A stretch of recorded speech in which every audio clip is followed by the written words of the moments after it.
होंगे सर उसको भी मैं आपसे जानूंगा। आपने काफ़ी अच्छी व्यवस्था की है। उससे पहले मैं ये जानना चाहूँगा सर कि पिछले कुछ दौर में क्या देखने को मिला है, बच्चों का इंटरेस्ट किस तरह से वो शिफ्ट हुआ है, इसके पीछे की आप क्योंकि लंबे समय से आप एजुकेशन सेक्टर से जुड़े हुए हैं, क्या वजह मानते हैं कि एक दौर था जब सिविल इंजीनियरिंग बच्चे बहुत ज़्यादा कर रहे थे, अब वो दौर है जब कंप्यूटर साइंस बच्चे बहुत ज़्यादा एक होड़ लगती है, जैसे कि जिस तरह का दौर चलता है, उसके पीछे का क्या बेसिक फैक्टर आप मानते हैं और उससे क्या भविष्य में उससे नुकसान होते हैं और अभी क्या देखने को मिल रहा है? जी, जी। देखिए, हाई टेक्निकल एजुकेशन सिस्टम की ये ज़िम्मेदारी है कि जो हमारा मैन पावर है, ह्यूमन रिसोर्स की अवेलेबिलिटी, आने वाले समय में आज जो बच्चा डिग्री लेकर के निकलेगा, उसका यदि हम औसतन 30 से 35 साल का अगर एक्टिव पीरियड ऑफ लाइफ देखें, तो हमारी जो डिग्री की अहमियत और उसकी जो कॉम्पिटेंस हम जनरेट करते हैं, वो कॉम्पिटेंस उस बच्चे को आने वाले 30 से 35 साल तक अपने जीवन यापन को करने में मदद देती है। ऐसी परिस्थिति में इस टेक्निकल यूनिवर्सिटी इकोसिस्टम की ये जिम्मेदारी है कि ह्यूमन रिसोर्स का एक बैलेंस बना रहे। और हमारे लिए ये महत्वपूर्ण नहीं है कि कंप्यूटर साइंस में ही सारे बच्चे एडमिशन लें, लेकिन ये ज़रूर महत्वपूर्ण है कि हमारी जो दूसरी इंजीनियरिंग की डिसिप्लिन्स हैं, जिनकी कॉम्पिटेंस की भी इस सिविलाइजेशन को सस्टेन करने के लिए ज़रूरत है, जैसे कि बार बार ये विषय आते हैं, electrical engineering, civil engineering, mechanical engineering, उनको भी पढ़ने वाले बच्चे हमारे पास होने चाहिए, क्योंकि इस सिविलाइजेशन को सिविल इंजीनियर्स के बिना सस्टेन करना संभव नहीं है, इलेक्ट्रिकल इंजीनियर्स के बिना सस्टेन करना संभव नहीं है। मैं आपसे जानना चाहूंगा क्यों बच्चे नहीं, वजह इसकी इसलिए ऐसा हो रहा है क्योंकि हमारी जो इकोनॉमी है उसमें 50% से ज़्यादा की हिस्सेदारी सर्विस सेक्टर की है, और ये जो सर्विस सेक्टर के जो हमारा कंट्रीब्यूशन है इस इकोनॉमी में, और मैन्युफैक्चरिंग सेक्टर के जो कंट्रीब्यूशन है वो लगभग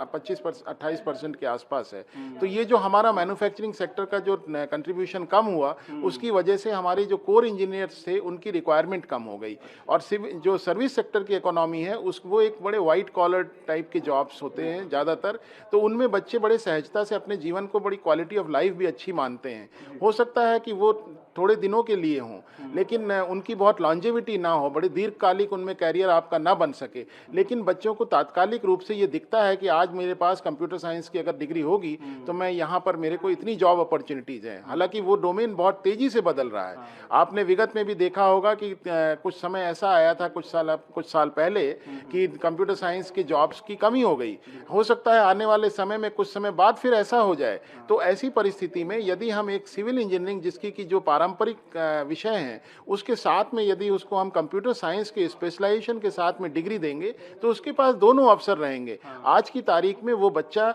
अपनी जो आज जॉब अवेलेबिलिटी है उसमें लैंड अप कर सकता है, लेकिन उसके पास कोर कॉम्पिटेंस जो मेजर डिग्री है उसकी यदि रहेगी, तो यदि ये बबल बस्ट होता है और ये जॉब्स सैचुरेट हो जाते हैं तो उसको अपने वापस कोर इंजीनियरिंग में जाने का मौका होगा। आप यदि बहुत कुछ दशक पहले देखें तो एक समय ऐसा आया था जबकि देश के अंदर 6-6 महीने साल भर के कोर्स करा करके सिविल इंजीनियर तैयार किए गए। हर डिसिप्लिन के इंजीनियर्स को ये अवसर दिया गया कि आप 6 महीने का कोर्स कर लीजिए और आप सिविल इंजीनियरिंग की जॉब में चले जाइए, क्योंकि उस समय इंफ्रास्ट्रक्चर एक्सपैंड कर रहा था। उस एक्सपेंशन के समय जब हमें सिविल इंजीनियर की ज़रूरत हुई तो हमने टेम्परेरी अरेंजमेंट करके ट्रांसफॉर्म किया कॉम्पिटेंस को। ये हो सकता है आने वाले समय में हो